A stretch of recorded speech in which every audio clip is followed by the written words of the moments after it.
mana diagnoze pirms 6 gadiem bija zarnu vēzis, kad tiešām ir ļoti pasliktināta dzīves kvalitāte.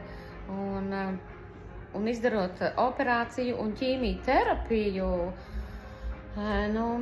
biežāk man bija jādomā, kā laicīgi paspēt uz tualeti, ja? Es dalos atklāti, jo varbūt, ka daudziem tas var palīdzēt, un izejot pilno koncepciju, tiešām ir ļoti, ļoti uzlabojusies mana veselība, tā, kad viss ir palicis tāds kontrolējams, ja, jo es saprotu, ka tā ir delikāta ļoti tēma, un ne visi var to parunāt, tāpēc es parādu, kad ir iespēja uzlabot savu dzīves kvalitāti un veselību un enerģijas līmeni, jo enerģijas nebija.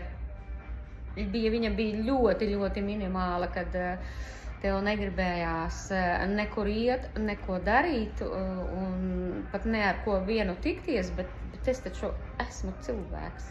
Man taču arī gribas tusiņus, gribas aizbraukt, redziet, uz Grieķiju, paskatieties, mums tur kādrā ir jahtas, gribas ar jahtu braukt un ir uzlabojusies veselība. Ļoti, ļoti, ļoti.